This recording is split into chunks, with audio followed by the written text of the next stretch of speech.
Mister and Mrs D'Souza को शाम के 7 बजे एक पार्टी में जाना था, इसलिए उन्होंने अपने दोनों बच्चों के लिए एक बेबी सिटर का अरेंजमेंट किया।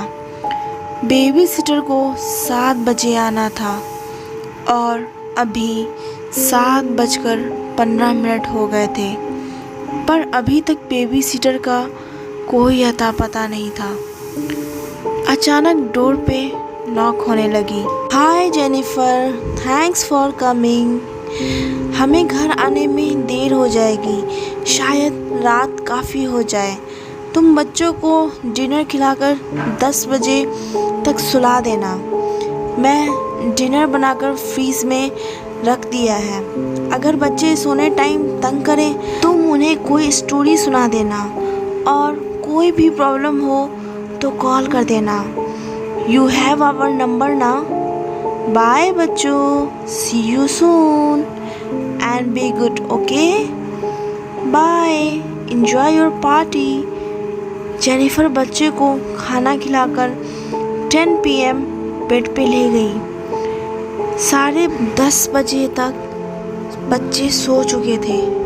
बच्चों को सुलाने के बाद जेनिफर ड्राइंग रूम में टीवी देखने लगी। टीवी देखते देखते अचानक उसकी नज़र सामने वाली विंडो पे पड़ी।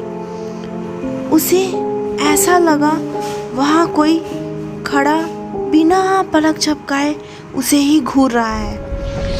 अगले ही पल उसने विंडो की तरफ देखा तो वहाँ अब कोई नहीं था।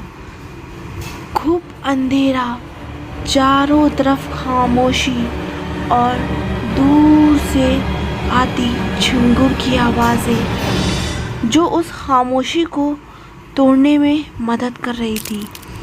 और फिर जेनिफर ने सोचा कि उसे शायद वहम हो गया है। वो अपना सर झटककर वापस ड्राइंग रूम की सोफे पर बैठ गई और टीवी देखने में बिजी हो गई। अभी कुछ ही देर गुजरे होंगे कि उसे किसी की सांस लेने की आवाज़ आने लगी। एकदम घबरा कर उसने टीवी का वॉल्यूम कम कर दिया, पर there was a dead silence. बिल्कुल खामोशी थी। बच्चों के कमरे से भी कोई आवाज़ नहीं आ रही थी। फिर उसने इधर उधर चेक किया और वापस अपना ध्यान टीवी की तरफ कर लिया। टीवी देखते हुए शी केयर फीलिंग कि कोई उसे देख रहा है। I chill went out of the spine. It was get creeper and creeper. आखिरकार जेनिफर ने तंग आकर वापस पीछे पलट कर देखा तो वहाँ कोई नहीं था।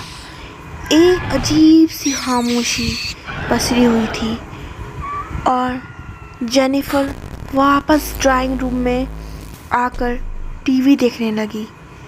थोड़ी देर बाद जेनिफर का फ़ोन रिंग हुआ। फ़ोन मिसेस डिसूज़ा का था। हाय जेनिफर, घर पर सब ठीक है ना?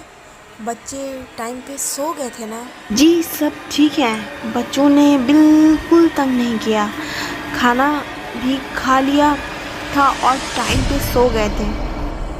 चलो दैट्स गुड। हम 1:30 में फारिग होंगे। Call if you need something else. Okay, see you then. Jennifer जैसे ही कॉल से फारिग हुई उसे उसके पीछे कोई खड़ा हुआ मिला। जैसे ही उसने पीछे पलट कर देखा वहाँ कोई नहीं था। She is feeling uncomfortable in this house. उसने सोचा ये मेरा वहम नहीं हो सकता, कुछ तो अजीब है यहाँ पर। और वो कुछ सोच पाती, अचानक उसके ड्राइंग रूम का दरवाज़ा खुद ही बंद हो गया और वो ये देखकर बेहोश हो गई कि जो आदमी उसे विंडो से बाहर नज़र आ रहा था वो अब उसके सामने था। कुछ देर बाद जब उसे होश आया तो उसने देखा कि उसके सामने मिस्टर और मिसेस जेनिफर थे। और फिर उसने डरी सहमी आवाज़ में जो कुछ हुआ उन्हें सब कुछ बता दिया। और उसने कसम खाई कि वो अब देर रात तक बेबी सिटर का काम नहीं करेगी। हेलो एवरीवन, तो कैसी लगी आपको ये हॉरर स्टोरी? अगर पसंद आई है तो प्लीज़ मुझे कमेंट बॉक्स में कमेंट करके बताएं। अगर आपके साथ कोई भी ऐसा एक्सपीरियंस बीता है जो आप मुझसे शेयर करना चाहते हैं तो वो भी आप मुझे इंस्टा पे फॉलो करके बता सकते हैं या फिर कमेंट बॉक्स में मुझे कमेंट करके बता सकते हैं। तो फ्रेंड्स, मैं आपके साथ ऐसी नई नई हॉरर स्टोरी शेयर करती रहूँगी। तो आप मुझे सब्सक्राइब करना ना भूलें, इस कहानी को ज़्यादा से ज़्यादा शेयर करें, लाइक करें। और friends, till then keep watching.